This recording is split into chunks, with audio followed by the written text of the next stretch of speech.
Eu tenho certeza que você também já viu muita gente falando aí sobre mentalidade empreendedora de uma forma quase que mística, cheia de abstrações, sem muita aplicabilidade prática.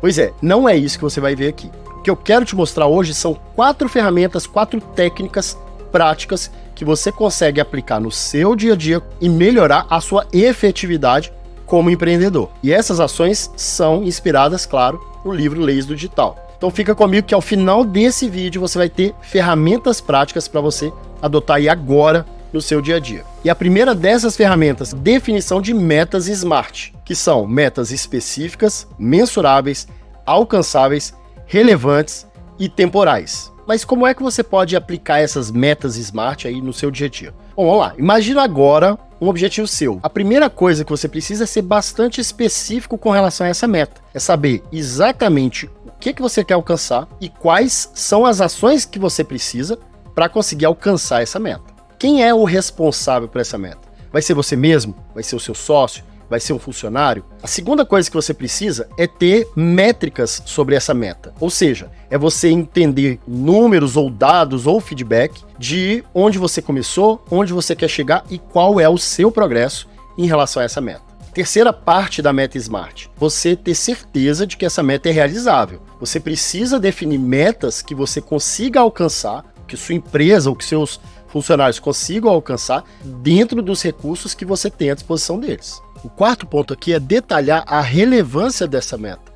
Por que você está estabelecendo esse objetivo? Qual que é a resultante final que você quer alcançar? E por que isso vai fazer diferença para o seu negócio ao longo do tempo? E por fim, você vai definir um tempo para essa meta, ou seja, um prazo para ela ser realizada, para ela ser concluída. E uma dica importante que eu te dou aqui é ser realista também em relação ao tempo. Se você definir uma meta com um tempo curto demais, você sempre vai ter feedbacks negativos em relação àquelas metas. E por outro lado, se você definir um prazo longo demais, você tende a ter um problema que está previsto ali na lei de Parkinson, que é que qualquer tarefa tende a se estender no tempo que você determinou para que ela seja cumprida. Então tenta pensar em um prazo que seja realista, que seja adequado e que ao mesmo tempo seja desafiador. Segunda ferramenta que você deve adotar no seu dia a dia são os blocos de tempo. Eu uso no meu dia a dia, eu indico para todo mundo. E como que funcionam esses blocos? Basicamente você pega o seu dia e separa ele em pequenas caixinhas, em blocos de tempo. Pode ser blocos de 1 hora, podem ser blocos de 2 horas, podem ser blocos de meia hora. Isso vai depender de como que você quer alocar a estrutura do seu dia a dia ali. A partir de quando você separou esses blocos de tempo, você vai definindo tarefas que você vai executar em cada um desses blocos. E o ideal é que você consiga ter início, meio e fim daquela tarefa dentro daquele bloco. Pode ser que tenham tarefas que você precise de mais de um bloco para poder executar. Mas o importante é você ter essa organização para entender que você está terminando uma tarefa, iniciando outra, terminando o foco em algum tipo de atividade e iniciando o foco em outro tipo de atividade. Eu, por exemplo, gosto de separar blocos de comunicação.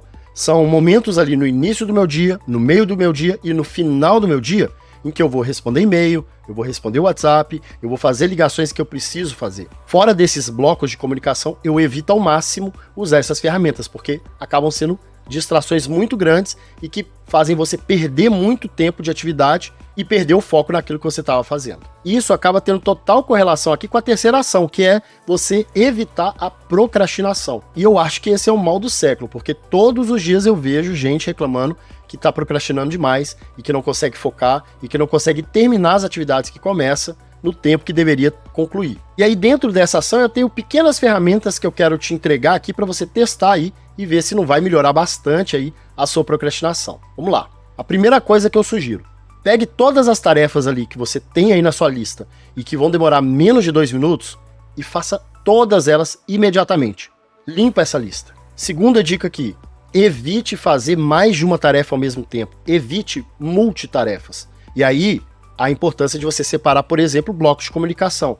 O que é mais comum que eu vejo é as pessoas estarem fazendo uma tarefa, chega uma mensagem que ela considera importante e ela acaba prestando atenção naquelas duas coisas ao mesmo tempo e no final das contas ela gasta muito mais tempo para fazer cada uma das duas atividades do que se ela fizesse cada uma das atividades isoladamente. E por isso a terceira dica aqui tem tudo a ver com o bloco de comunicação. É você justamente ter momentos corretos, momentos definidos para você conversar com as pessoas.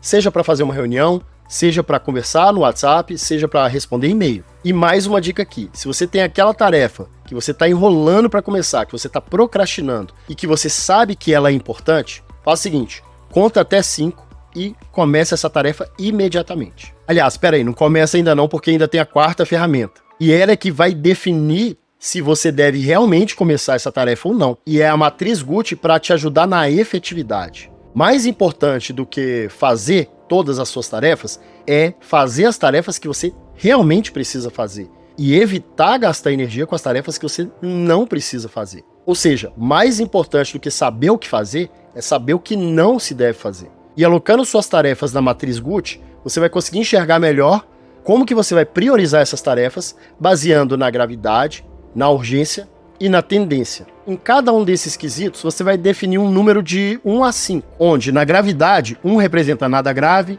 5 representa extremamente grave. Na urgência, 1 representa que pode esperar, 5 representa urgentíssimo, que é inadiável. E quanto à tendência, 1 significa que aquele problema, aquela questão é estável, enquanto 5 representa que vai ter uma piora imediata. E aí, à medida que você distribuir essas tarefas com esse score, tem um cálculo que você consegue fazer para enxergar de fato qual é a prioridade, qual é a ordem que você precisa resolver cada uma dessas suas tarefas. E aí me conta, você já conhecia algumas dessas ferramentas, dessas técnicas? Você já usou alguma delas? Bom, adotar uma mentalidade empreendedora é isso, é você transformar as ideias em ação.